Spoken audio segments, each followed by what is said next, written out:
الحمد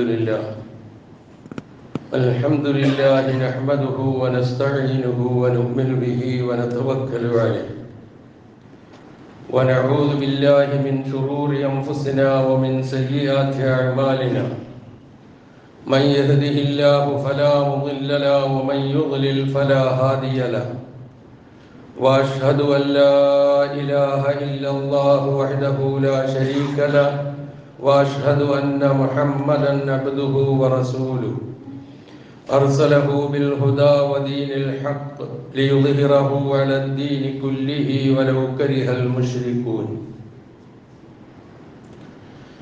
اللهم صل على محمد وعلى آل محمد كما صليت على إبراهيم وعلى آل إبراهيم وبارك على محمد وعلى آل محمد كما باركت على إبراهيم وعلى آل إبراهيم إنك حميد مجيد أما بعد فإن خير الكلام كلام الله وخير الهدي هدي محمد صلى الله عليه وسلم وشر الأمور محدثاتها وكل محدثة بدعة وكل بدعة ضلالة وكل ضلالة في النار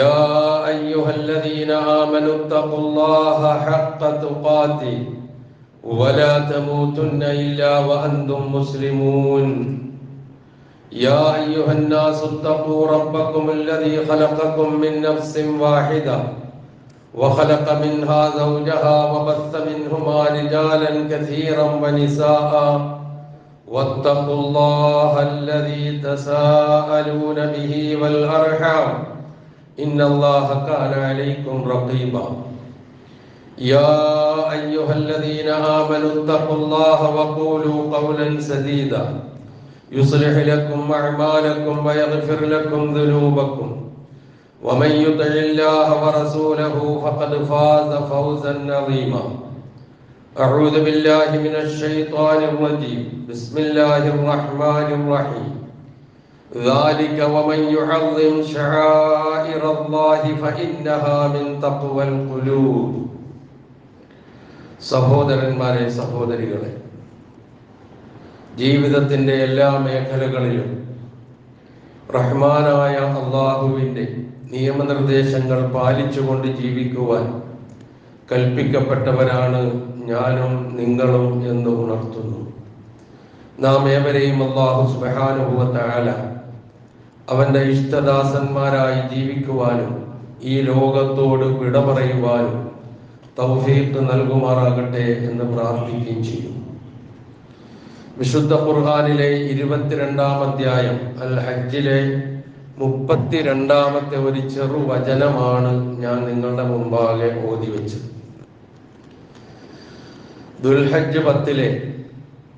ദുൽഹജ്ജ് മാസത്തിലെ അള്ളാഹുവിന് ഏറ്റവും ഇഷ്ടപ്പെട്ട ആദ്യത്തെ 10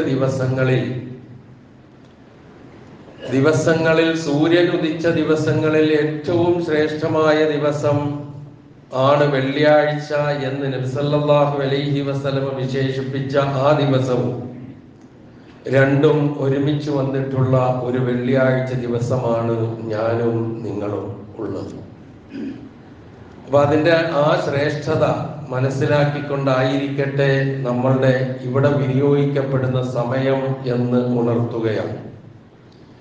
അതുപോലെ തന്നെ ലോകത്തിൻ്റെ നാനാഭാഗങ്ങളിൽ നിന്നും മക്കയിലും പരിസരത്തും എത്തിച്ചേർന്ന അള്ളാഹുവിൻ്റെ അതിഥികളായി അവൻ്റെ വിളിക്ക് ഉത്തരം ചെയ്ത് അവിടെ എത്തിച്ചേർന്ന എല്ലാവരും പരിശുദ്ധ ഹജ്ജ് കർമ്മവുമായി ബന്ധപ്പെട്ട കർമ്മങ്ങളിലേക്ക് മുഴുകുകയാണ് ഇന്നു മുതൽ. ഇന്നലെ വൈകുന്നേരം മുതൽ തന്നെ ഇന്നുച്ചയ്ക്ക് മുമ്പ് തീരാവുന്ന നിലയിൽ ഹജ്ജാജികൾ മിനയിലേക്ക് പുറപ്പെട്ട് യാത്ര ചെയ്തുകൊണ്ടിരിക്കുന്നു. ആ ഒരവസ്ഥയിലാണ് ഞാനും നിങ്ങളും അള്ളാഹുവിൻ്റെ ഈ ഭവനത്തിൻ്റെ ഉള്ളിൽ ഒരുമിച്ച് കൂടിയിരിക്കുന്നത്. ഹജ്ജിന്റെ ഏറ്റവും പ്രധാനപ്പെട്ട കർമ്മങ്ങൾ ആരംഭിക്കുകയാണ്. ഇന്നത്തെ ദിവസത്തിന് യൗമുത്തർവിയ എന്നാണ് പറയുക, അഥവാ ദുൽഹജ്ജ് 8-ന് യൗമുത്തർവിയ. നാളെ യൗമു അറഫ ദുൽഹജ്ജ് 9, മറ്റന്നാൾ യൗമുൻ നഹർ ദുൽഹജ്ജ് 10, അത് കഴിഞ്ഞ് 11, 12, 13 അയ്യാമുത്ത തശ്രീഖ്. ഇങ്ങനെയുള്ള 6 ദിവസങ്ങളാണ് ഹജ്ജിന്റെ ദിവസങ്ങൾ എന്ന് പറയുക. അതിൽ മിനയിലേക്ക് ഹാജിമാർ എത്തിച്ചേരുന്ന ദിവസമാണിത്. അതാണ് യൗമു തർവിയ എന്നറിയപ്പെടുന്നത്. അവർ മക്കയുടെ പരിസരങ്ങളിൽ എവിടെ താമസിക്കുന്നുവോ അവിടെ നിന്ന് ഇഹ്റാമിൽ പ്രവേശിച്ച് ഒരേ വേഷം, ഒരേ ശബ്ദം, ഒരേ വികാരം, ഒരേ വിചാരം, ഒരേ ലക്ഷ്യം, ഇതുമായിട്ടാണ് അവർ മിനയിലേക്ക് നീങ്ങുക. അല്ലെങ്കിൽ മിനയിലെത്തിയവർ അവർ തമ്പടിക്കുക. ഹജ്ജിന്റെ കർമ്മങ്ങൾ 6 ദിവസങ്ങളാണെന്ന് പറഞ്ഞുവല്ലോ, 8 മുതൽ 13 വരെ. അതിൽ 6 ദിവസങ്ങളും കഴിച്ചുകൂട്ടേണ്ടത് മിനയിലാണ്. അത്രയേറെ ഹജ്ജുമായി വളരെ ബന്ധപ്പെട്ട ഒരു സ്ഥലമാണ് മിന. ഹജ്ജിന്റെ സ്ഥലങ്ങൾ പ്രധാനമായിട്ടും കഅബ, അതിന്റെ പരിസരം, മിന, അറഫ, മുസ്ദലിഫ. ഇതാണല്ലോ ഹജ്ജിന്റെ ഏറ്റവും പ്രധാനപ്പെട്ട സ്ഥലങ്ങളായി, മശാഇറുൽ ഹജ്ജായി വിശേഷിപ്പിക്കപ്പെടുന്നത്. അതിൽ മിന എന്ന് പറയുന്നത് ചരിത്രമുറങ്ങുന്ന പ്രദേശമാണ്. ഒരുപാട് പ്രവാചകന്മാരുടെ പാദസ്പർശമേറ്റ സ്ഥലം. അതുപോലെ തന്നെ മഹാനായ ഇബ്രാഹിം നബി അലൈഹിസ്സലാത്തു വസ്സലാം സ്വന്തം പുത്രനായ ഇസ്മായിലിനെ ബലിയർക്കുന്നതിന് വേണ്ടി ഒരുങ്ങി പുറപ്പെട്ട സ്ഥലം. അങ്ങനെ ചരിത്രത്തിൽ അറിയപ്പെടുന്ന ആ സ്ഥലം ഞാൻ സൂചിപ്പിച്ചതുപോലെ ഹാജിമാർ ഏറ്റവും കൂടുതൽ കഴിച്ചുകൂട്ടുന്നതും അവിടെ തന്നെയാണ്. ഈ ഹജ്ജുമായി ബന്ധപ്പെട്ട് നാം പറയുന്നതെല്ലാം ആ സ്ഥലങ്ങളായിരുന്നാലും കർമ്മങ്ങളായിരുന്നാലും എല്ലാം ഹജ്ജുമായി ബന്ധപ്പെട്ടത് തന്നെയാണ്. ഇപ്പൊ നമ്മുടെ നാട്ടിൽ അറഫയില്ല, നമ്മുടെ നാട്ടിൽ മിനയില്ല, നമ്മുടെ നാട്ടിൽ മുസ്ദലിഫയില്ല. ഇതൊന്നും നമ്മുടെ നാട്ടിലില്ല. ഇതുള്ളത് അവിടെ മാത്രമാണ്. ആ സ്ഥലങ്ങൾക്കാണ് മശായിറുൽ ഹജ്ജ് എന്നോ ഷആയിറുള്ള എന്നോ ഒക്കെ വിശേഷിപ്പിക്കപ്പെടുന്നത്. അള്ളാഹുവിന്റെ ചിഹ്നങ്ങൾ ഒരുപാടുണ്ട്. അള്ളാഹുവിന്റെ ചിഹ്നങ്ങൾ ഖുർആൻ പറയുന്നത് അള്ളാഹുവിന്റെ ചിഹ്നങ്ങളെ ആര് ആദരിക്കുന്നുവോ ബഹുമാനിക്കുന്നുവോ അവരുടെ ഹൃദയങ്ങളിൽ തഖ്വയുണ്ട് എന്നതിൽ പെട്ടതാണ്, എന്നതാണ് തഖ്വയുടെ അടയാളമാണതെന്നാണ് പറയുന്നത്. അപ്പൊ അവിടെയുള്ള ഈ മശായിറുകളിൽ ഹജ്ജുമായി ബന്ധപ്പെട്ട് ഓരോ കർമ്മങ്ങളിൽ മുഴുകുകയാണ് ഇവർ നീങ്ങുന്നത്. ഒരൊറ്റ മുദ്രാവാക്യമാണ് ഇന്ന് അവിടെ മുഴങ്ങി കേൾക്കാൻ കഴിയുക, അത് തൽബിയത്താണ്. അള്ളാഹുവിന്റെ ഏകത്വത്തെ ആവർത്തിച്ച് വിളംബരം ചെയ്തുകൊണ്ടാണ് ഇവരെല്ലാം പോകുന്നത്. ആണായാലും പെണ്ണായാലും ലോകത്തിന്റെ ഏതേത് ഭാഗങ്ങളിൽ നിന്ന് വന്ന ഏത് ഭാഷ സംസാരിക്കുന്നവരായിരുന്നാലും ഏത് വർണ്ണമുള്ളവരായിരുന്നാലും എല്ലാവരുടെയും നാവിലൂടെ രാജാവായാലും പ്രജയായാലും തൊഴിലാളിയായാലും മുതലാളിയായാലും പണക്കാരനായാലും പണിക്കാരനായാലും ആരായാലും ശരി, അവരുടെ നാവിൽ നിന്ന് പുറത്തേക്ക് വരുന്നത് ലബ്ബൈക അല്ലാഹുമ്മ ലബ്ബൈക ലബ്ബൈക ലാ ശരീക ലക ലബ്ബൈക ഇന്നൽ ഹംദ വന്നിഅമത ലക വൽ മുൽക് ലാ ശരീക ലക. ഇന്നലെ അവർ തുടങ്ങിയ ഈ മുദ്രാവാക്യം അല്ലെങ്കിൽ ഈ തൽബിയത്ത് അതിനി ഹജ്ജിന് പോകുന്നവർ അവസാനിപ്പിക്കുന്നത് ദുൽഹജ്ജ് 10 അന്ന് ജംറത്തുൽ അഖബയിലെ ഏറോട് കൂടിയാണ് തൽബിയത്ത് നിർത്തുക. അതുവരെ ഇത് തന്നെയാണ് അവർക്ക് ചെല്ലാനുള്ളത്, ഇത് തന്നെയാണ് ആവർത്തിച്ചു പറയാനുള്ളത്. കാരണം അവരവിടെ എത്തിയിരിക്കുന്നത് ഏകനായ അള്ളാഹുവിന്റെ വിളിക്ക് ഉത്തരം ചെയ്തുകൊണ്ടാണ് എത്തിയിരിക്കുന്നത്. അതാണ് അതിന്റെ അർത്ഥം തന്നെ. ലബ്ബൈക്, നിന്റെ വിളിക്കിതാ ഞാൻ ഉത്തരം ചെയ്യുന്നു. ഓരോരുത്തരും പറയുകയാണ് അല്ലാഹുമ്മ ലബ്ബൈക്, അള്ളാഹുവേ നിന്റെ വിളിക്ക് ഞാൻ ഇതാ ഉത്തരം ചെയ്യുന്നു. ലബ്ബൈക് അല്ലാഹുമ്മ ലബ്ബൈക് ലബ്ബൈക് ലാ ശരീക ലക്, നിനക്ക് ഒരു പങ്കുകാരുമില്ല. ഇന്നൽ ഹംദ വന്നിഅമത ലക വൽ മുൽക്, സർവ നിഅമത്തും അതേപോലെ തന്നെ സർവാധികാരവും എല്ലാം നിനക്ക് മാത്രമാണ്, വേറെ ആർക്കുമില്ല. ഞങ്ങൾ നിന്റെ മുമ്പിൽ ഒന്നുമല്ലേ അല്ല എന്ന് ആവർത്തിച്ചു പറഞ്ഞുകൊണ്ടാണ് ഇവരെല്ലാവരും ഇന്നു മുതൽ അവിടെ കഴിച്ചു കൂട്ടുക. ഈ മിന എന്ന് പറയുന്നത് പരിശുദ്ധ മക്കയുടെയും അറഫാത്തിന്റെയും ജബൽ അറഫയുടെയും ഇടയിൽ സ്ഥിതി ചെയ്യുന്ന മക്കയുടെ കിഴക്ക് ഭാഗത്തായി സ്ഥിതി ചെയ്യുന്ന മസ്ജിദുൽ ഹറാമിൽ നിന്ന് ഏതാണ്ട് 6 കിലോമീറ്റർ അകലെ വരുന്ന കുന്നുകളാൽ ചുറ്റപ്പെട്ട കുന്നുകളുടെ താഴ്വരയാണ് ഈ മിന എന്ന് പറയുന്നത്. ഇപ്പോൾ അത് അറിയപ്പെടുന്നത് ടെന്റുകളുടെ താഴ്വര എന്നാണ്. മുഴുവൻ ടെന്റുകളുണ്ട്. ആ ടെന്റുകൾക്കുള്ളിലാണ് ഓരോരുത്തർക്ക് നിശ്ചയിക്കപ്പെട്ട ടെന്റുകൾക്കുള്ളിലാണ് അവർ കഴിച്ചു കൂട്ടുക. ഇന്നവർ അവിടെ എത്തിക്കഴിഞ്ഞാൽ മിനയിൽ കഴിച്ചു കൂട്ടുന്നവർക്ക് ജുമുഅയില്ല. നമ്മളെപ്പോലെ അവർ ജുമുഅക്ക് പങ്കെടുക്കൂല. അവരിന്ന് ചെയ്യുന്നത് ളുഹർ നമസ്കരിക്കലാണ്. ഇന്നവർക്ക് അവിടെ ചെയ്യാനുള്ളത് 4 റക്അത്തുള്ള നമസ്കാരങ്ങൾ, ളുഹറും അസറും ഇശാവും. അതാതിന്റെ സമയത്ത് 2 റക്അത്തായി ചുരുക്കി നമസ്കരിച്ചുകൊണ്ട് തൽബിയത്തിലും ഖുർആൻ പാരായണത്തിലും പാപമോചനം തേടുന്നതിലും തക്ബീർ, തഹ്ലീൽ, തഹ്മീദും തുടങ്ങിയിട്ടുള്ള തസ്ബീഹ് തുടങ്ങിയിട്ടുള്ള കാര്യങ്ങളിൽ മുഴുകി അവിടെ കഴിച്ചു കൂട്ടുക എന്നുള്ളതാണ്. അങ്ങനെ ഈ ദിവസം കഴിച്ചു കൂട്ടുന്നതോടുകൂടി അവർ നാളെ നേരം വെളുക്കുമ്പോൾ, അല്ലെങ്കിൽ എപ്പോഴാണോ അവിടുന്ന് നിശ്ചയിക്കപ്പെടുന്നത്, അവിടുന്ന് നിർദ്ദേശങ്ങൾ ഉണ്ടാകും. ആ നിർദ്ദേശം അനുസരിച്ച് ഇന്ന് മുഴുവനും മിനയിൽ കഴിച്ചു കൂട്ടാമെന്ന് വിചാരിച്ചാൽ നടക്കില്ല. ഇന്നത്തെ താമസം കഴിഞ്ഞതിന് ശേഷം നാളെ സൂര്യൻ ഉദിക്കുന്നതോടുകൂടി നിർബന്ധമായി തുടങ്ങുന്നത് അങ്ങനെയാണ്. അതിനു മുമ്പും പോകും, സൗകര്യം പോലെ വാഹനങ്ങൾ വന്ന് വിളിച്ചുകൊണ്ട് പോകുമ്പോൾ പോകാതിരിക്കാൻ പറ്റില്ല. അങ്ങനെ പോകും. എങ്ങോട്ടാ പോവുക? അറഫയിലേക്കാണ് പോവുക. ദുൽഹജ്ജ് 9 ഏറ്റവും പ്രധാനപ്പെട്ട കർമ്മം, ഹജ്ജിന്റെ ഏറ്റവും പ്രധാനപ്പെട്ട കർമ്മം, നബി സല്ലല്ലാഹു അലൈഹി വസല്ലമ പറഞ്ഞത് അൽ ഹജ്ജു അൽ അറഫ എന്നാണ്.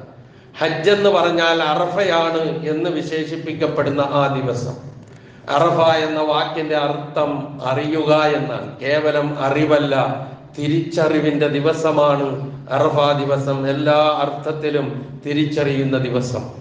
വിശുദ്ധ ഖുർആനിൽ അറഫ എന്ന പ്രയോഗമില്ല. അതേസമയം അറഫാത്ത് എന്ന പ്രയോഗമുണ്ട്. വിശുദ്ധ ഖുർആനിൽ ഒരു സ്ഥലത്താണ് അത് പ്രതിപാദിച്ചിട്ടുള്ളത്. അത് സൂറത്തുൽ ബഖറയിലെ 198-ാമത്തെ വചനമാണ് അത് പ്രതിപാദിക്കുന്നത്. അത് ഇങ്ങനെയാണ്: ലൈസ അലൈക്കും ജുനാഹുൻ അൻ തബ്തഗൂ ഫദ്ലൻ മിർ റബ്ബിക്കും. ഈ ഹജ്ജിന് പോകുന്ന ആൾക്കാരെ സംബന്ധിച്ചിടത്തോളം നിങ്ങളുടെ രക്ഷിതാവിങ്കിൽ നിന്നുള്ള ഭൗതികമായ എന്തെങ്കിലും അവന്റെ അനുഗ്രഹം തേടുന്നതിന് വിരോധമില്ല എന്ന് പറഞ്ഞതിന് ശേഷം ഫൈദാ അഫദ്തും മിൻ അറഫാത്തിൻ, അതാണ് പ്രയോഗം. അറഫാത്തിൽ നിന്ന് നിങ്ങൾ പുറപ്പെട്ടു കഴിഞ്ഞാൽ, പിരിഞ്ഞു കഴിഞ്ഞാൽ, ഒഴുകിക്കഴിഞ്ഞാൽ ഫദ്കുറുല്ലാഹ്, അല്ലാഹുവിനെ നിങ്ങൾ ഓർക്കുക. പിന്നെ എവിടെ? ഇൻദൽ മശ്അരിൽ ഹറാം, മുസ്ദലിഫയിലെ മശ്അറുൽ ഹറാമിൽ. അപ്പം 9 അന്ന് പകൽ സമയം അവിടെ കഴിച്ചു കൂട്ടിയിട്ട് പിന്നെ പോകേണ്ടത് മുസ്ദലിഫയിലേക്കാണ്. അവിടെ ചെന്നും അള്ളാഹുവിനെ നിങ്ങൾ ഓർക്കുക എന്ന് പറയുന്ന വിശുദ്ധ ഖുർആനിലെ സൂറത്തുൽ ബഖറയിലെ 198-ാമത്തെ വചനത്തിലാണ് അറഫാത്ത് എന്ന പ്രയോഗം വിശുദ്ധ ഖുർആനിൽ നമുക്ക് കാണാൻ കഴിയുക. അവിടെ അറഫയിൽ അവരെത്തിക്കഴിഞ്ഞാൽ അറഫാത്തിന്റെ ആ പകൽ ദിവസം എന്ന് പറയുന്നത് അള്ളാഹു സൃഷ്ടിച്ച പകലുകളിൽ ഏറ്റവും ശ്രേഷ്ഠമായ പകലാണ് അറഫയുടെ പകല്. വല്ലാത്ത ഒരു ദിവസമാണത്. എത്ര സവിശേഷതകളാണ് അറഫയെ കുറിച്ച് പറഞ്ഞ് നമുക്ക് തരുന്നത്. അവിടെ അറഫയിൽ എത്തിക്കഴിഞ്ഞാൽ ഹജ്ജിന് പോകുന്ന ആൾക്കാർ, അവിടെ എത്തിപ്പെടുന്ന ആൾക്കാരെ സംബന്ധിച്ചിടത്തോളം അവര് ളുഹറും അസറും കൂടി ളുഹറിന്റെ സമയത്ത് മുന്തിച്ച് ഖസറും ജമ്മുമാക്കി നമസ്കരിച്ച് ഭക്ഷണം കഴിക്കാൻ കിട്ടുമെങ്കിൽ കഴിച്ച്, അല്ലെങ്കിൽ എന്താണോ കഴിക്കാൻ കിട്ടുന്നത് കഴിച്ചുകൊണ്ട് ആ ഉച്ചയ്ക്ക് ശേഷം മുഴുവനും അറഫാത്തിന്റെ വിവിധ സ്ഥലങ്ങളിൽ 2 കൈകളും വാനത്തേക്ക് ആകാശത്തേക്ക് ഉയർത്തി നിറയുന്ന കണ്ണുകളോടെ വിതുമ്പുന്ന ഹൃദയത്തോടെ എത്രമാത്രമാണ് അള്ളാഹുവിനോട് തേടാൻ കഴിയുക, അത്രമാത്രം അവരുടെ സ്വന്തം കാര്യം, അവരുടെ പാപമോചനം, അവരുടെ കുടുംബത്തിന്റെ കാര്യം, അവരുടെ മക്കളുടെ കാര്യം, അവരുടെ അയൽവാസികളുടെ കാര്യം, അവർ താമസിക്കുന്ന രാജ്യത്തിന്റെ കാര്യം എന്ന് വേണ്ട ഇടപെടുന്ന എല്ലാ രംഗങ്ങളെ കുറിച്ചും അള്ളാഹുവിലേക്ക് കൈകൾ ഉയർത്തിക്കൊണ്ട് നിരന്തരമായി പ്രാർത്ഥിച്ച് കണ്ണീരൊഴുക്കുക, പാപക്കറകൾ കഴുകിക്കളയുക. ഇതാണ് അറഫയിൽ ഉച്ചയ്ക്ക് ശേഷം ചെയ്യാനുള്ളത്. ഉച്ചയ്ക്ക് മുമ്പ് ഇവിടെ ഏതാണ്ട് ളുഹറിന്റെ സമയമാകുമ്പോൾ അവിടെ ഒരു ഖുത്ബ നടക്കും, ഒരു പ്രസംഗം നടക്കും. മസ്ജിദിന്റെ മിറയിലാണ് അത് നടക്കുക. അറഫയിലെ പള്ളിയുടെ പേരാണ് മസ്ജിദുൻ നമിറ. ആ പള്ളിയിൽ വെച്ച് ആ ഖുതുബ നിർവഹിക്കും. അത് സൗദി ഗവൺമെന്റ് നിയോഗിക്കുന്ന പണ്ഡിതനാരോ ആ പണ്ഡിതനായിരിക്കും ആ ഖുതുബ നിർവഹിക്കുക. ആ ഖുതുബ ഒരു ഓർമ്മിപ്പിക്കലിന്റെ ഖുതുബയാണ്. ആരെ ഓർമ്മിപ്പിക്കുന്നത്? മഹാനായ പ്രവാചക തിരുമേനി സല്ലല്ലാഹു അലൈഹി വസല്ലമ 1445 വർഷം മുമ്പ് അവിടെ നിന്നൊരു ഖുതുബ നടത്തിയിട്ടുണ്ട്, ഒരു പ്രസംഗം നടത്തിയിട്ടുണ്ട്. പ്രവാചകൻ ആദ്യവും അവസാനവുമായി ചെയ്ത ഹജ്ജ്, അത് ഹജ്ജത്തുൽ വിദാ. അതാണ് ആ ഹജ്ജിന്റെ പേര് തന്നെ. അന്ന് പ്രവാചകൻ നടത്തിയ ചരിത്ര പ്രസിദ്ധമായ മനുഷ്യാവകാശ പ്രഖ്യാപനം എന്ന് വിശേഷിപ്പിക്കപ്പെടാവുന്ന ആ ഖുതുബ, അതാണ് ഖുതുബത്തുൽ വിദാ.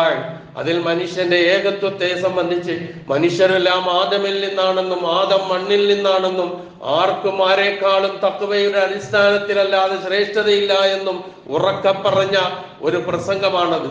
അതുപോലെ തന്നെ സർവ്വജാഹിലിയത്തിനെയും ഒഴിച്ചു മൂടിയുന്നു എന്ന് പ്രഖ്യാപിച്ച പലിശയും ആഠ്യത്വവും തറവാടിത്വവും അതുപോലെ തന്നെ ഗോത്രമഹിമയും ഒക്കെ ഇതാ ഞാൻ ചവിട്ടി താഴ്ത്തുന്നു എന്ന് പ്രഖ്യാപിച്ച പ്രസംഗമാണ് ഖുതുബത്തുൽ വിദാ. അതുപോലെ തന്നെ മനുഷ്യ സമൂഹത്തിൽ സ്ത്രീകളുടെ പങ്ക്, അവരോട് പുലർത്തേണ്ട മര്യാദകൾ വളരെ ഉറക്കെ പറഞ്ഞ ഒരു പ്രസംഗമാണ് ഖുതുബത്തുൽ വിദാ, ആ വിടവാങ്ങൽ പ്രസംഗം.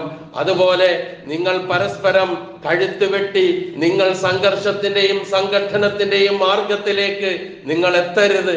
മനുഷ്യന്റെ മാനം, മനുഷ്യന്റെ രക്തം, മനുഷ്യന്റെ ധനം എല്ലാം പവിത്രമാണ് എന്ന് ലോകത്തോട് വിളിച്ചു പറഞ്ഞ ഒരു വലിയ അവകാശ പ്രഖ്യാപനമാണ് സത്യത്തിൽ നബി സല്ലല്ലാഹു അലൈഹി വസല്ലം അന്ന് നടത്തിയ ഖുതുബത്തുൽ വിദാ. ആ ഖുതുബത്തുൽ വിദാഇന്റെ അവസാന ഭാഗം നബി സല്ലല്ലാഹു അലൈഹി വസല്ലമ തന്നിൽ ഏൽപ്പിച്ച ഉത്തരവാദിത്വം കൃത്യമായി ഈ സമൂഹത്തിന് മുഴുവൻ മനുഷ്യർക്കും എത്തിച്ചു തന്നിരിക്കുന്നു എന്ന് ആ കൂടിയ ലക്ഷക്കണക്കിന് വരുന്ന അനുചരന്മാരെ സാക്ഷി നിർത്തിക്കൊണ്ട്, അള്ളാഹുവിനെ സാക്ഷി നിർത്തിക്കൊണ്ട് നബി സല്ലല്ലാഹു അലൈഹി വസല്ലമ ആകാശത്തേക്ക് ഇരു കൈകളും ഉയർത്തി തന്റെ കക്ഷം കാണത്തക്ക നിലയിൽ എന്ന് പോലും ചരിത്രകാരന്മാർ രേഖപ്പെടുത്തുന്നു. അല്ലാഹുമ്മ ഷ്ഹദ്, അല്ലാഹുമ്മ ഷ്ഹദ്, അല്ലാഹുമ്മ ഷ്ഹദ്. അല്ലാഹുവേ, നീ സാക്ഷിയാണ്, ഞാൻ ഇവർക്ക് എത്തിച്ചു കൊടുത്തിരിക്കുന്നു. എന്നിട്ട് ഇവിടെ ഹാജരുള്ളവർ ഹാജരില്ലാത്തവർക്ക് എത്തിച്ചു കൊടുക്കണം എന്ന് ഉപദേശിച്ചിട്ട് നബി സല്ലല്ലാഹു അലൈഹി വസല്ലം പ്രഖ്യാപിച്ചു, 2 കാര്യങ്ങൾ ഞാൻ നിങ്ങൾക്ക് ഏൽപ്പിച്ചിട്ടാണ് പോകുന്നത്. ആ 2 കാര്യം മുറുകെ പിടിക്കുവോളം നിങ്ങൾ വഴിവഴക്കുകയില്ല. അതൊന്ന് അള്ളാഹുവിന്റെ ഖുർആനും മറ്റൊന്നിന്റെ ചര്യയുമാണ് എന്ന് ഖുർആനും തിരുസുന്നത്തും നമ്മളെ ഏൽപ്പിച്ചുകൊണ്ട് ഈ ലോകത്തോട് വിട പറഞ്ഞു പോയി നബി സല്ലല്ലാഹു അലൈഹി വസല്ലം. ആ പ്രവാചകന്റെ ആ വിടവാങ്ങൽ പ്രസംഗത്തെ ഓർമ്മിപ്പിക്കുന്ന ലോക മുസ്ലിമീങ്ങളുടെ പ്രശ്നങ്ങളും അതുപോലെ തന്നെ മൊത്തത്തിലുള്ള പ്രയാസങ്ങളും കാര്യങ്ങളും എല്ലാം ഉൾപ്പെടുത്തിക്കൊണ്ട് വളരെ ശ്രദ്ധേയമായ ഒരു ഖുതുബയായിരിക്കും അത് നടക്കുക. അവിടെ നടക്കുക, അത് കേൾക്കാൻ സാധിക്കും. അത് മലയാളത്തിലേക്ക് ട്രാൻസ്ലേറ്റ് ചെയ്യപ്പെടുന്ന അവസ്ഥയുണ്ട്. അല്ലെങ്കിൽ ഏത് ഭാഷയാണോ ആ ഭാഷയിലേക്ക് അവിടെ വരുന്ന ഉത്തരവാദപ്പെട്ട ആളുകൾ അവരുടെ ഖൗമിന് വേണ്ടി, ഒപ്പമുള്ള ആളുകൾക്ക് വേണ്ടി പരിഭാഷപ്പെടുത്തി കൊടുത്ത് അതിന്റെ വൽഹാസിൽ, അതിന്റെ അന്തസ്സത്ത ബോധ്യപ്പെടുത്തി കൊടുക്കുന്ന രൂപമുണ്ട്. അതൊക്കെ അവർ കേൾക്കും. അങ്ങനെ കേട്ട് കഴിഞ്ഞതിന് ശേഷം നേരത്തെ സൂചിപ്പിച്ചതുപോലെ ളുഹറും അസറും കൂടി ളുഹറിന്റെ സമയത്ത് ഖസറും ജമ്മുമാക്കി നമസ്കരിച്ച് പിന്നെ അറഫാത്തിലേക്ക് ഇറങ്ങി അങ്ങോട്ട് പ്രാർത്ഥിക്കലാണ്. നാം ഒന്ന് ആലോചിച്ചു നോക്കുക, ഈ അറഫ എന്ന് പറയുന്നത് അല്ലാഹു സുബ്ഹാനഹു വ തആല എത്രമാത്രം ശ്രേഷ്ഠതയാണ് അതിന് നൽകിയിരിക്കുന്നത് എന്നുള്ളത് നാം ഒന്ന് ആലോചിച്ചു നോക്കുക. അറഫയെ പിടിച്ച് അല്ലാഹു സത്യം ചെയ്തിരിക്കുന്ന നമുക്ക് കാണാം. നമ്മൾ വൽ ഫജ്രി വലയാലിൻ അശ്ർ വശഫ്ഇ വൽ വത്ർ എന്ന് നമ്മൾ പാരായണം ചെയ്യുമ്പോൾ ലയാലുൻ അശ്ർ എന്ന് പറയുന്നത് ദുൽഹജ്ജ് മാസത്തിലെ ആദ്യത്തെ 10 ദിവസങ്ങളാണ് എന്ന് വളരെ കൃത്യമായി നാം മനസ്സിലാക്കിയതാണ്, ആവർത്തിക്കുന്നില്ല. ആ ദിവസത്തിന്റെ ശ്രേഷ്ഠതയെ കുറിച്ച് മഹാനായ ഇമാം അബ്ദുറഹ്മാൻ നാസിറുസ് സഅദി റഹിമഹുല്ലാ എന്ന് പറയുന്ന മുഫസ്സിർ അദ്ദേഹത്തിന്റെ തഫ്സീറുസ് സഅദിയിൽ ഇതിനെക്കുറിച്ച് ഈ 10 ദിവസത്തിന്റെ ശ്രേഷ്ഠതയെ കുറിച്ച് ഒരുപാട് അദ്ദേഹം വിശകലനം ചെയ്യുന്നുണ്ട്. ആ വിശകലനം ചെയ്യുന്ന കൂട്ടത്തിൽ നമുക്ക് കാണാൻ കഴിയുന്നത് ഈ 10 ദിവസങ്ങളിൽ ഒരു ദിവസമാണ് അറഫയിൽ നിൽക്കുന്നത്. ആ അറഫ എന്ന് പറയുന്നത് അല്ലാഹു സുബ്ഹാനഹു വ തആല അവന്റെ ദാസന്മാർക്ക് അവരുടെ മുഴുവൻ പാപങ്ങളും പുറത്തു കൊടുക്കുന്ന ദിവസമാണ്. പിശാച് ഏറ്റവും കൂടുതൽ നിന്ദ്യനും നീചനും ദുഃഖിതനുമാകുന്ന ദിവസമാണ് അറഫ ദിവസം. എന്താണ് കാരണം?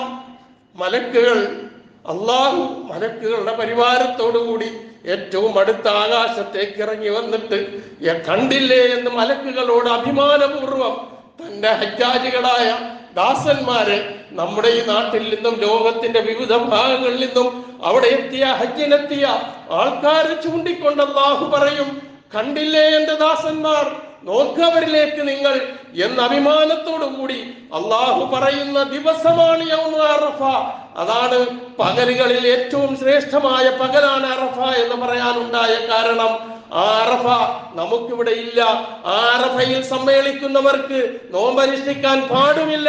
ആ രൂപത്തിലാണ് അതിനെക്കുറിച്ച് നിശ്ചയിച്ചു തന്നിട്ടുള്ളത്. അപ്പൊ ആ നിലയിൽ നമ്മൾ ചെയ്യേണ്ട കാര്യം എന്താണോ അത് ചെയ്തുകൊണ്ട് നമ്മൾ അതിനോടൊപ്പം നമ്മൾ മുന്നോട്ട് നീങ്ങേണ്ടതുണ്ട് എന്ന് ഈ സന്ദർഭത്തിൽ ഓർമ്മിപ്പിക്കുകയാണ്.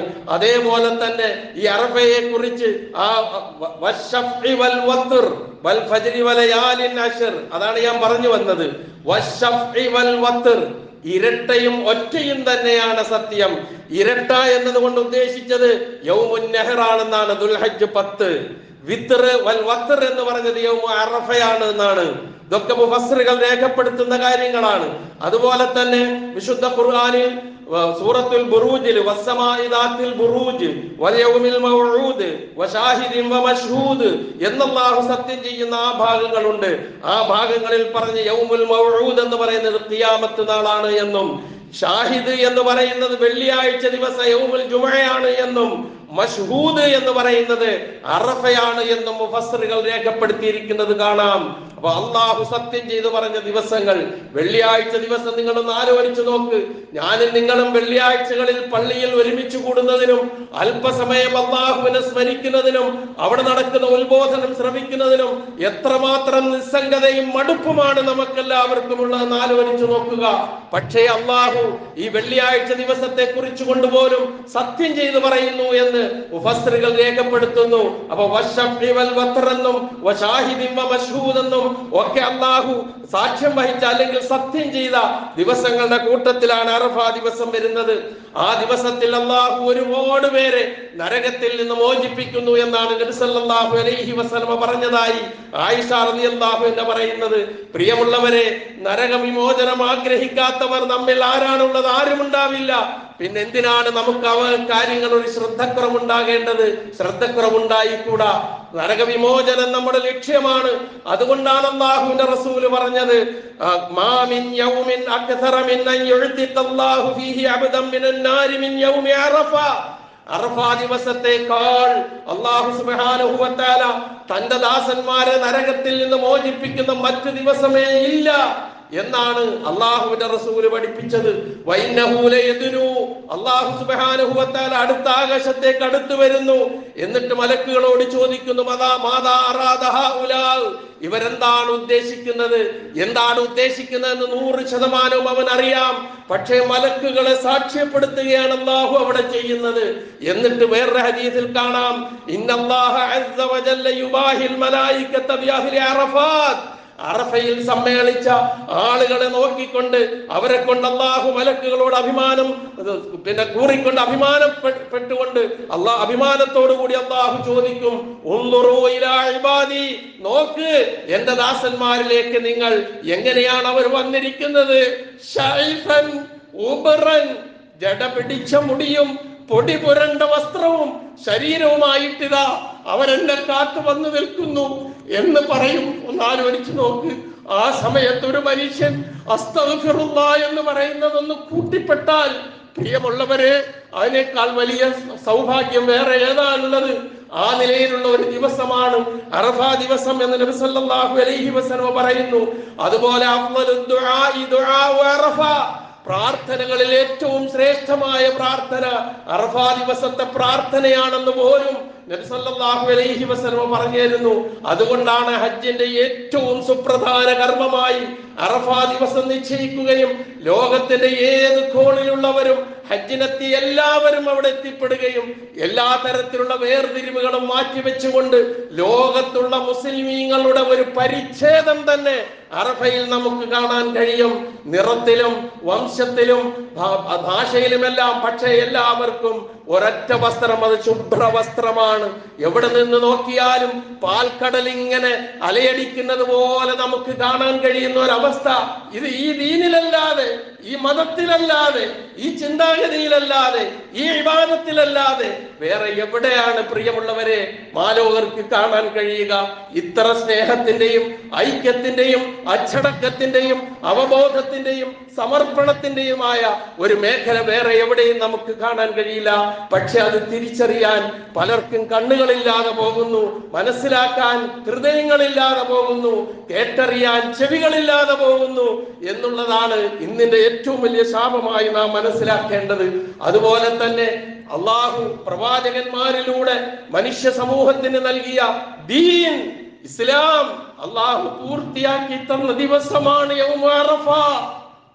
അതിൽ കൂടുതൽ ഇനി അറഫയ്ക്ക് എന്ത് ശ്രേഷ്ഠതയാ വേണ്ടത്? മഹാനായ നൂഹ് നബി അലൈഹിസ്സലാത്തു വസ്സലാം മുതൽ അന്ത്യപ്രവാചകനായ മുഹമ്മദ് മുസ്തഫ റസൂൽ കരീം സല്ലല്ലാഹു അലൈഹി വസല്ലം വരെയുള്ള ലക്ഷക്കണക്കിന് പ്രവാചകന്മാർ ലോകത്തോട് പ്രബോധനം ചെയ്ത ഇസ്ലാം ദീൻ, അതിന്റെ പരിപൂർണത അള്ളാഹു നൽകിയത് ഈ അറഫയിൽ വെച്ചാണ്. അൽ യൗമ അക്മൽതു ലക്കും ദീനക്കും വഅത്മംതു അലൈക്കും നിഅമതി വറളീതു ലക്കുമുൽ ഇസ്ലാമ ദീന. ഇന്ന് ഇതാ നിങ്ങൾക്ക് നിങ്ങളുടെ മതത്തെ ഞാൻ പൂർത്തീകരിച്ചു തന്നിരിക്കുന്നു, എന്റെ അനുഗ്രഹത്തെ ഞാൻ പൂർത്തിയാക്കിയിരിക്കുന്നു, നിങ്ങൾക്ക് ഇസ്ലാമിലെ മതമായി ഞാൻ തൃപ്തിപ്പെടുകയും ചെയ്തിരിക്കുന്നു എന്ന് അള്ളാഹു വിളംബരം ചെയ്തത് എപ്പോഴാണെന്നറിയുമോ? നേരത്തെ ഞാൻ സൂചിപ്പിച്ചതുപോലെ തന്റെ അനുചരന്മാരിൽ ചരിത്ര പ്രസിദ്ധമായ ഉപദേശങ്ങൾ നൽകിയതിനു ശേഷം ഞാൻ നിങ്ങൾക്ക് എത്തിച്ചു തന്നിട്ടില്ലയോ എന്ന് ചോദിക്കുമ്പോൾ എല്ലാവരും അതെ എന്ന് മറുപടി പറയുകയും അള്ളാഹുവിനെ സാക്ഷിയാക്കുകയും ചെയ്തപ്പോൾ അള്ളാഹു സുബ്ഹാനഹു വ തആല തന്റെ പ്രവാചകന്മാരിലൂടെ ലക്ഷ്യം വെച്ച ദൗത്യം മുഹമ്മദ് നബി സല്ലല്ലാഹു അലൈഹി വസല്ലമയിലൂടെ പൂർത്തീകരിച്ച് ലോകത്തോട് പ്രഖ്യാപിച്ചു. അൽ യൗമ അക്മൽതു ലക്കും ദീനക്കും വഅത്മംതു അലൈക്കും നിഅമതി വറദീതു ലക്കുമുൽ ഇസ്ലാമ ദീന. അതാണ് അറഫയുടെ മറ്റൊരു സവിശേഷതയായി നമുക്ക് കാണാൻ കഴിയുന്നത്. അതാണ് ഞാൻ പറഞ്ഞത്, 1445 വർഷം മുമ്പ് ഇതേപോലൊരു അറഫ ദിവസം ഒരു വെള്ളിയാഴ്ച, അതൊരു വെള്ളിയാഴ്ചയായിരുന്നു എന്നാണ്. അതെങ്ങനെയാ നമുക്ക് മനസ്സിലാക്കാൻ കഴിയുന്നത്? ഒരു ജൂതനായ മനുഷ്യൻ മഹാനായ ഉമർ ബിൻ ഖത്താബ് റളിയല്ലാഹു അൻഹുവിനെ സമീപിച്ചിട്ട് പറഞ്ഞു, അമീറുൽ മുഅ്മിനീൻ, നിങ്ങളുടെ ഗ്രന്ഥത്തിൽ നിങ്ങൾ പാരായണം ചെയ്യുന്ന ഒരു വചനമുണ്ട്. ആ പ്രയോഗം ശ്രദ്ധിക്ക്. നിങ്ങളുടെ ഗ്രന്ഥത്തിൽ നിങ്ങൾ പാരായണം ചെയ്യുന്ന ഒരു വചനമുണ്ട്.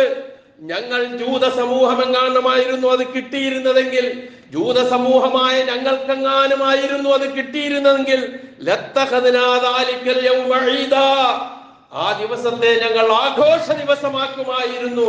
അത്ര ഗംഭീരമായ ഒരു വചനം നിങ്ങളുടെ ഗ്രന്ഥത്തിൽ നിങ്ങൾ പാരായണം ചെയ്യുന്നുണ്ട് എന്ന് പറഞ്ഞിട്ട് ആ ജൂതൻ ഓതി കേൾപ്പിച്ചെന്താണെന്നറിയ ഈ വചനമാണ്. ഏത്?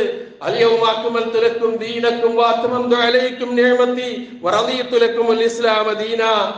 അപ്പോൾ ഉമർ ബിൻ ഖത്താബ് റളിയല്ലാഹു അൻഹു മറുപടി നൽകി, ഖദ് അറഫ്നാ ദാലിക്കൽ യൗം വൽ മകാന അല്ലദീ നുസിലത് ഫീഹി. ആ ദിവസം എനിക്ക് നല്ല ഓർമ്മയുണ്ട്, എനിക്ക് നന്നായി അറിയാം. എവിടെയാണോ അത് അവതരിപ്പിക്കപ്പെട്ടത് അതും നന്നായി എനിക്കറിയാം. എന്നിട്ട് പറഞ്ഞു നബി സല്ലല്ലാഹു അലൈഹി വസല്ലം വഹുവ ഖായിമുൻ ബിഅറഫ, അല്ലാഹുവിന്റെ റസൂൽ അറഫയിൽ നിൽക്കുമ്പോൾ യൗമ ജുമുഅ, വെള്ളിയാഴ്ച ദിവസം. അപ്പൊ വെള്ളിയാഴ്ച ദിവസം അറഫയിൽ നിൽക്കുമ്പോഴാണ് ഈ വചനം അവതരിച്ചത് എന്ന് ഞങ്ങൾക്കറിയാം എന്ന് അദ്ദേഹത്തിന് മറുപടി നൽകുമ്പോൾ അവിടെ നിന്നാണ് നാം ഈ സംഭവം മനസ്സിലാക്കുന്നത്. ആ നിലയിൽ ദീൻ പൂർത്തിയാക്കിയ ദിവസമാണ് അറഫ ദിവസം, അത് പ്രഖ്യാപിച്ച ദിവസമാണ് അറഫ ദിവസം. അത്രയേറെ ശ്രേഷ്ഠതയുള്ള അള്ളാഹു ഭൂമിയിലേക്ക്, ഭൂമിയുടെ അടുത്തേക്ക് ഇറങ്ങുന്ന, മലക്കുകളോടൊപ്പം ഇറങ്ങുന്ന മനുഷ്യൻ മോശക്കാരാണ് എന്ന് ചിത്രീകരിക്കാൻ ശ്രമിച്ച ഇബ്ലീസിന് മറുപടി പറഞ്ഞുകൊണ്ട്, നോക്ക് എന്റെ ദാസന്മാരെ എന്ന് അല്ലാഹു പറയുന്ന, അഭിമാനപ്പെടുന്ന, അഭിമാനം കൊള്ളുന്ന ആ ദിവസം അതാണ് അറഫ. ആ ദിവസമാണ് ഹജ്ജിന്റെ ഏറ്റവും ശ്രേഷ്ഠമായ ദിവസം. ആരെന്ത് ചോദിച്ചാലും അല്ലാഹു കൊടുക്കും, ആരെന്ത് പാപമോചനം നേടിയാലും അല്ലാഹു പാപം പുറത്തു കൊടുക്കും, എന്താവശ്യം ചോദിച്ചാലും അല്ലാഹു നൽകും. അങ്ങനെ ഒരുപാട് സമ്പാദ്യവുമായിട്ടാണ് അറഫാ ദിവസത്തെ പകൽ സൂര്യൻ അസ്തമിക്കുന്നത് വരെ അവിടെ കഴിച്ചു കൂട്ടിയിട്ട് ഹജ്ജിന് പോകുന്ന ആളുകൾ അന്ന് സൂര്യാസ്തമയ ശേഷം അവിടെ ഇനി ഇത്രയും ശ്രേഷ്ഠതയുള്ള ദിവസമല്ലേ, സ്ഥലമല്ലേ അറഫ. എന്നാൽ എനിക്ക് ഇനി കുറച്ച് ദിവസവും കൂടി, ഒരു ദിവസവും കൂടി ഞാൻ ഇവിടെ നിന്നോട്ടെ, അല്ലെങ്കിൽ ഇന്നത്തെ രാത്രിയും കൂടി ഞാൻ ഇവിടെ കഴിച്ചു കൂട്ടിക്കോട്ടെ. തീരുമാനിക്കാനും പറയാനുമുള്ള അവകാശമില്ല. പൊയ്ക്കോളണം. സൂര്യൻ അസ്തമിച്ചാൽ നേരെ മുസ്ദലിഫയിലേക്ക് പുറപ്പെടണം. മുസ്ദലിഫയിലേക്ക് എത്തുമ്പോൾ, മുസ്ദലിഫയിലേക്ക് എത്തിക്കഴിയുമ്പോൾ, അല്ലെങ്കിൽ ആ വഴിവക്കിൽ എവിടെയാണോ നമസ്കരിക്കാൻ സൗകര്യം കിട്ടുക, ആ സ്ഥലത്ത് മഗ്രിബും ഇശാവും കൂടി പിന്തിച്ച്, മഗ്രിബ് ഇശായിലേക്ക് പിന്തിച്ച് ജമ്മാക്കുന്ന 2 ജമ്മും ഒറ്റ ദിവസം നിങ്ങളൊന്ന് ആലോചിച്ച് നോക്ക്. ഇബാദത്ത് അല്ലാഹു പഠിപ്പിച്ചു തരുന്നത്. ഒന്ന് ഖസ്റിൻ ജമ്മും മുന്തിച്ച് ളുഹറിന്റെ സമയത്ത്, അന്ന് തന്നെ മഗ്രിബും ഇശാഇന്റെ സമയത്തേക്ക് പിന്തിച്ച് ജമ്മ്. ആ നിലയിൽ അള്ളാഹു പഠിപ്പിച്ചു തരികയാണ് കാര്യങ്ങൾ. അത് അങ്ങനെ തന്നെ ചെയ്യുകയും വേണം. തോന്നിയ മാതിരി നമുക്ക് ചെയ്യാനുള്ള അവകാശമില്ല. ആ നിലയിൽ മുസ്ദലിഫയിൽ എത്തിക്കഴിഞ്ഞാൽ, നേരത്തെ പറഞ്ഞ ആ മുസ്ദലിഫ എന്ന് പറയുന്നത് എന്താണ്? വെറുതെ വിശാലമായ കുറെ മരുഭൂമി ഇങ്ങനെ കിടക്കുന്നു എന്നുള്ളതല്ലാതെ വേറൊന്നുമില്ല. എവിടെയാണോ സ്ഥലം കിട്ടുക അവിടെ പായ വിരിച്ച് അല്ലെങ്കിൽ വസ്ത്രം വിരിച്ച് ഒരു കിടപ്പുണ്ട്. ആ കിടപ്പ് കുറെ നാളുകൾക്ക് ശേഷം, അല്ലെങ്കിൽ നമ്മളൊക്കെ പോയി കിടക്കേണ്ട ഒരു കിടപ്പുണ്ടല്ലോ, ആ കിടപ്പിനെ ഓർമ്മിപ്പിക്കുന്ന ഒരു കിടപ്പാണ് ആ മുസ്ദലിഫയിലെ രാത്രി രാപ്പാർക്കുക എന്നുള്ളത്. ഉറങ്ങുക, നല്ല ക്ഷീണമായിരിക്കും, ഉറങ്ങിപ്പോകും. ആ നിലയിൽ മുസ്ദലിഫയിൽ കഴിച്ചു കൂട്ടിയതിന് ശേഷം നേരം വെളുക്കുമ്പോൾ അവിടെ നിന്ന് പുറപ്പെടണം. അവിടെ നിന്നുകൂടാ. മുസ്ദലിഫ നല്ല സുഖമുള്ള സ്ഥലമാണ്, കിടന്നുറങ്ങാം, ഇനിയും എന്ന് വിചാരിക്കാൻ നിർവാഹമില്ല. അപ്പം ദുൽഹജ്ജ് 9 അറഫയിൽ പകൽ സമ്മേളിച്ച് രാത്രിയിൽ മുസ്ദലിഫയിലെത്തി. അവിടെ കഴിച്ചുകൂട്ടി മശ്അറുൽ ഹറാം, അവിടെ ഇപ്പോ ഒരു പള്ളി നിർമ്മിച്ചിട്ടുണ്ട്. ആ പള്ളിയുടെ പരിസരത്തോ അല്ലെങ്കിൽ എവിടെയാണോ സൗകര്യപ്പെടുന്നത് അവിടെ നിന്ന് അള്ളാഹുവിനോട് തേടേണ്ട തേട്ടങ്ങളെല്ലാം കഴിഞ്ഞ് നേരെ വീണ്ടും പോകണം മിനയിലേക്ക്.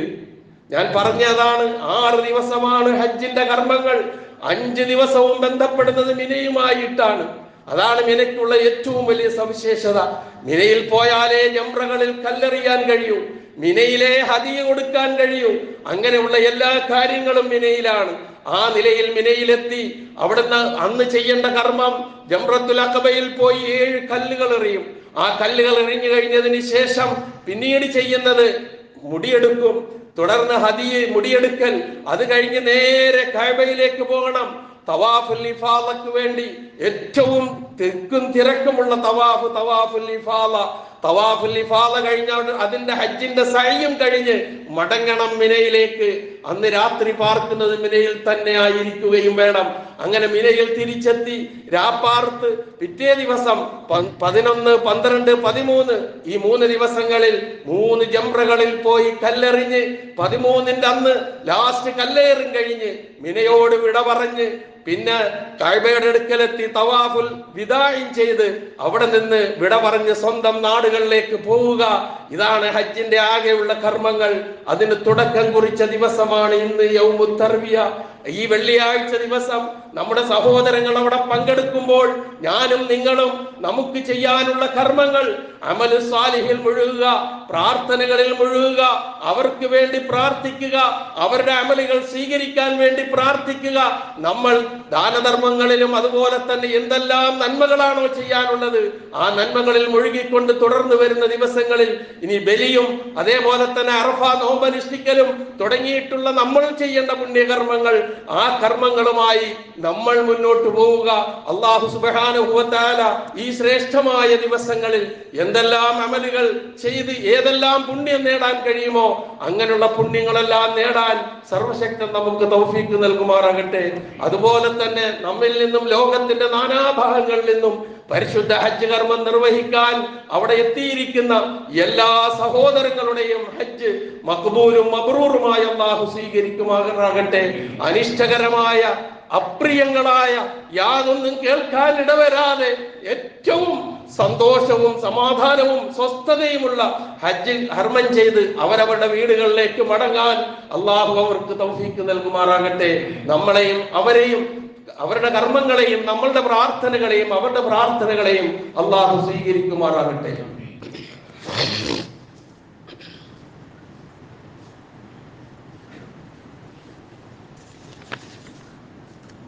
അൽഹംദുലില്ലാഹ് الذي هدانا لهذا وما كنا لنهتدي لولا أن هدانا الله والصلاة والسلام على رسول الله وعلى آله وصحبه أجمعين أما بعد اتقوا الله عباد الله. ഒരിക്കൽ കൂടി അള്ളാഹുവിൻ്റെ ആജ്ഞാനുവർത്തികളായി ജീവിക്കുവാൻ ഞാൻ ഉണർത്തുന്നു. ദുൽഹജ്ജ് 10 അള്ളാഹു സുബ്ഹാനഹു വ തആല നമുക്ക് പുണ്യമായി നിശ്ചയിച്ചു തന്നിട്ടുള്ള നമസ്കാരമാണ് ബലിപെരുന്നാൾ നമസ്കാരം. ഈ ദുൽഹജ്ജ് 10 ശ്രേഷ്ഠമായ ദിവസമായിട്ട് തന്നെ 10 മാത്രമല്ല 11 നബി സല്ലല്ലാഹു അലൈഹി വസല്ലം പറയുന്ന ഒരു വചനം കാണാം നമുക്ക്. ഇന്ന അഅ്ളമൽ അയ്യാമി ഇൻദല്ലാഹി തബാറക വ തആല യൗമുൻ നഹർ വ യൗമുൽ ഖർർ. മഹാനും അനുഗ്രഹീതനുമായ അള്ളാഹുവിൻ്റെ അടുക്കൽ ദിവസങ്ങളിൽ ഏറ്റവും മഹത്തായ ദിവസമാണ് യൗമുൻ നെഹർ. നെഹർ എന്ന് വെച്ചാൽ അറുക്കുക എന്ന, ബലി അറുക്കുന്ന ദിവസം. അതാണ് ദുൽഹജ്ജ് 10. നമ്മളതിന് ഈദുൽ അദ്ഹ, ബലി പെരുന്നാളിന്റെ ദിവസം എന്ന് നമ്മൾ പറയുന്നു. യൗമുൽ ഖർർ എന്ന് പറഞ്ഞാൽ ദുൽഹജ്ജ് 11. ഇപ്പൊ ദുൽഹജ്ജ് 10 ദുൽഹജ്ജ് 11 ഏറ്റവും ശ്രേഷ്ഠമായ ദിവസങ്ങളിൽ പെട്ടതാണ് എന്ന് തന്നെയാണ് നബി സല്ലല്ലാഹു അലൈഹി വസല്ലം പറയുന്നത്. ഈദുൽ അദ്ഹയുടെ ദിവസം നമുക്കറിയാം, എത്രയും നേരത്തെ നമുക്ക് ചെയ്യാനുള്ള കാര്യം നമസ്കാരമാണ്.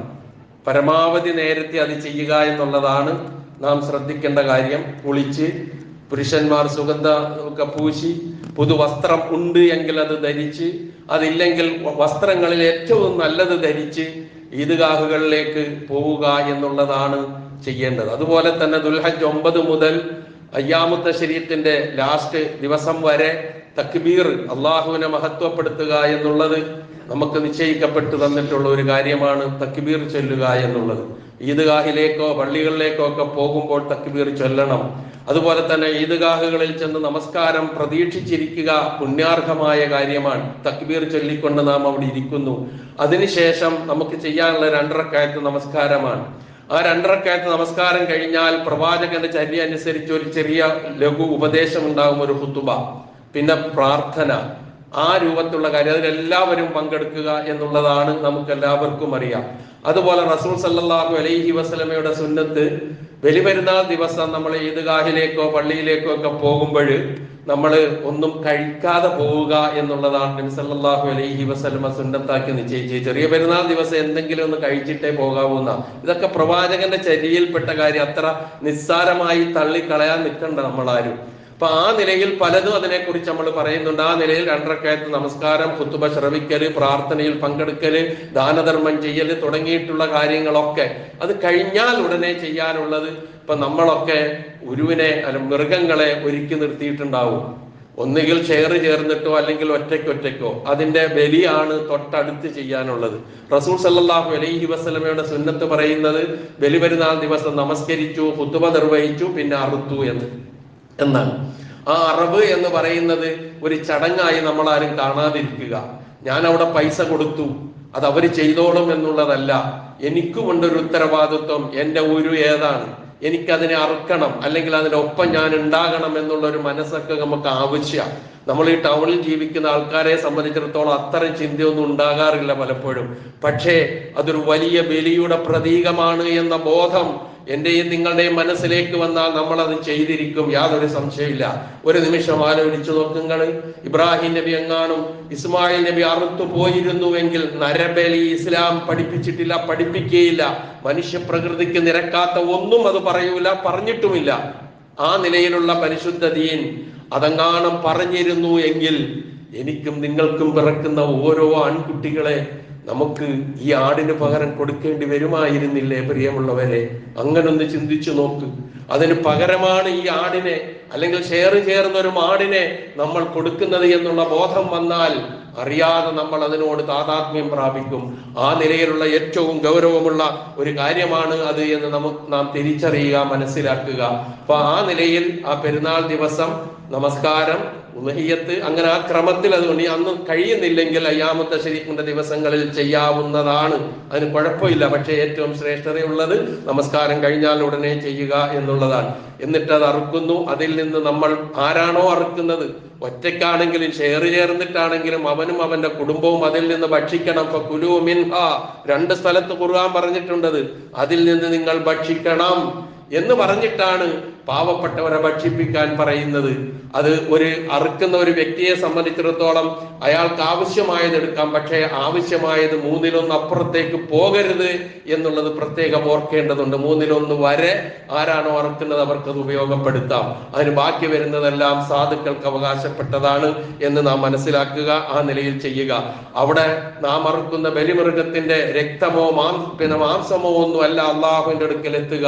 അള്ളാഹുവിന്റെ അടുക്കൽ എത്തുന്നത് തഖ്വയാണെന്ന് പറയുന്നത്. നല്ല ഇഖ്ലാസോട് കൂടി ആയിരിക്കണം ആ അമല് നമ്മൾ ചെയ്യേണ്ടത് എന്ന് പ്രത്യേകം ഈ സന്ദർഭത്തിൽ ഞാൻ നിങ്ങളും ഓർക്കുക. അങ്ങനെയുള്ള രൂപത്തിൽ പെരുന്നാൾ ഒരാഘോഷ ദിവസം എന്നുള്ള നിലയിൽ ഇസ്ലാമിന്റെ ആ വൃത്തത്തിന്റെ ഉള്ളിൽ നിന്ന് സന്തോഷിക്കുകയും മറ്റുള്ളവരോട് ഇടപഴകുകയും സ്നേഹബന്ധങ്ങൾ പുതുക്കുകയൊക്കെ ചെയ്തുകൊണ്ട് എങ്ങനെയാകണമോ അങ്ങനെ ആഘോഷിക്കാൻ ഉള്ള അവസരമാണ് ഈ ദിവസം യൗമുൻ നഹർ എന്ന് നാം തിരിച്ചറിയുക. പിന്നെ വരുന്ന അയ്യാമുത്ത ശരീഅത്തിന്റെ 3 ദിവസങ്ങൾ 11, 12, 13 ഈ ദിവസങ്ങളെ കുറിച്ച് പ്രവാചകൻ പറഞ്ഞത് അയ്യാമു അക്ലിം വശുർബിം വദിക്രിൻ എന്നാണ്. ആ 3 ദിവസങ്ങളും തിന്നാനും കുടിക്കാനും അള്ളാഹുവിനെ ഓർക്കാനുമുള്ള ദിവസങ്ങളാണ്. നോമ്പ് പോലും പിടിക്കാൻ പറ്റൂല ഈ 11, 12, 13 ദിനങ്ങളിൽ. അപ്പൊ അത്രമാത്രം ഇത്. അതുപോലെ തന്നെ അറഫ നോമ്പ് എന്ന് പറയുന്നത് ഏറ്റവും ശ്രേഷ്ഠമായതാണ്. കഴിഞ്ഞു പോയ ഒരു വർഷത്തെ പാപവും വരാനിരിക്കുന്ന ഒരു വർഷത്തെ പാപത്തിനും പരിഹാരമാണ് എന്ന് നബി സല്ലല്ലാഹു അലൈഹി വസല്ലം പറഞ്ഞു തന്നതാണ്. ഇങ്ങനെയുള്ള പുണ്യകർമ്മങ്ങൾ നമ്മൾ ഓർക്കുകയും അത് ജീവിതത്തിൽ പകർത്തുകയും ചെയ്യാനാണ് ഇനിയുള്ള ദിവസങ്ങൾ നാം കണ്ടെത്തേണ്ടത്. പ്രാർത്ഥനകൾ അധികരിപ്പിക്കുക, ഇസ്തിഗ്ഫാർ അധികരിപ്പിക്കുക, നന്മകൾ അധികരിപ്പിക്കുക. ആ നിലയിൽ ഈ ദിവസങ്ങൾ നമ്മൾ ഹജ്ജിന് പോകുന്ന പോയിട്ടുള്ള സഹോദരന്മാർ അവിടെ അവരുടെ കർമ്മങ്ങളിൽ മുഴുകുമ്പോൾ ഇവിടെ നമുക്ക് നിശ്ചയിക്കപ്പെട്ട കർമ്മങ്ങളിൽ മുഴുകിക്കൊണ്ട് ഏറ്റവും ധന്യമുള്ള നാളുകളാക്കി തീർക്കാൻ ഞാനും നിങ്ങളും പരിശ്രമിക്കുക. അല്ലാഹു സുബ്ഹാനഹു വ തആല ആസന്നമാകുന്ന ബലിപെരുന്നാൾ സന്തോഷത്തോടുകൂടി പ്രയാസങ്ങളൊന്നുമില്ലാതെ ആഘോഷിക്കാൻ അല്ലാഹു നമുക്ക് തൗഫീക്ക് നൽകുമാറാകട്ടെ. ഞാൻ സൂചിപ്പിച്ചു നമസ്കാരത്തെ സംബന്ധിച്ച്. ഇപ്പം കാലാവസ്ഥ ഇപ്പൊ നല്ല വെയിലുണ്ട്, ചൂടുണ്ട്, കുറച്ച് കഴിയുമ്പോൾ നല്ല മഴ വരും. ഇപ്പൊ എങ്ങനെയാവുമെന്ന് അറിയാൻ കഴിയില്ല. ഇൻ കേസ് ഏതെങ്കിലും കാരണവശാൽ ഈദ്ഗാഹ് ഉണ്ടാകുമെങ്കിൽ ഈദ്ഗാഹിൽ 7 മണിക്കായിരിക്കും നമസ്കാരം. സാധ്യത എത്രത്തോളം ഉണ്ട് എന്ന് നമുക്കൊക്കെ മനസ്സിലാക്കാൻ കഴിയുന്ന കാര്യമാണ്. എന്നാൽ അതേസമയം മഴ മൂലം ഈദ്ഗാഹ് നടക്കാതെ പോയാൽ നമ്മുടെ ഈ പള്ളിയിൽ ഇൻഷാ അല്ലാഹ് 7:15 ബലിപെരുന്നാൾ നമസ്കാരം നടക്കുക എന്നുള്ള കാര്യം ഈ സന്ദർഭത്തിൽ പ്രത്യേകിച്ച് ഓർമ്മിപ്പിക്കുകയാണ്. അതുപോലെ നിങ്ങൾ താമസിക്കുന്ന ഏരിയകളിൽ എപ്പോഴാണോ സമയം നിശ്ചയിക്കുന്നത് ആ സമയത്തെത്തുക, കൃത്യമായി നിർവഹിക്കുക. ആ നിലയിൽ ഇതിന്റെ എല്ലാ പുണ്യങ്ങൾ നേടിയെടുക്കാൻ ശ്രമിക്കുക. അള്ളാഹു അതിന് നമുക്ക് ഏവർക്കും തൗഫീക്ക് നൽകുമാറാകട്ടെ. അതുപോലെ തന്നെ നമ്മിൽ നിന്ന് വന്നുപോയ ചെറുതും വലുതുമായ എല്ലാ തെറ്റുകുറ്റങ്ങളും അള്ളാഹു നമുക്ക് പുറത്തു മാപ്പാക്കി തരുമാറാകട്ടെ. നമ്മിൽ നിന്ന് മരണപ്പെട്ടുപോയവരുടെ പാപങ്ങൾ അള്ളാഹു പുറത്തു കൊടുക്കുമാറാകട്ടെ. പ്രിയമുള്ളവരെ, ഈ സന്ദർഭത്തിൽ കുവൈത്തിലുണ്ടായ തീപിടുത്തം ഒരു നിമിഷം നമ്മളൊന്ന് മനസ്സിൽ ഒന്ന് ഓർക്കണം. അത് കാണുമ്പോൾ വല്ലാത്ത വിഷമം മനസ്സിൽ ഉണ്ടാകുന്നുണ്ട്.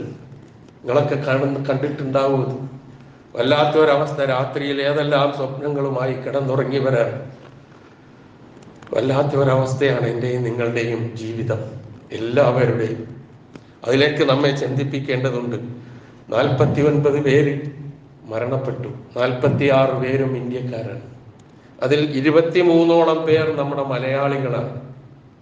ഇവിടെ ജാതിയും മതവും വർഗവും വർണ്ണവും വംശവും പറഞ്ഞ് തമ്മിൽ തല്ലുകയാണ്, പണ്ഡിതന്മാരെ കൊന്നൊടുക്കുകയാണ്.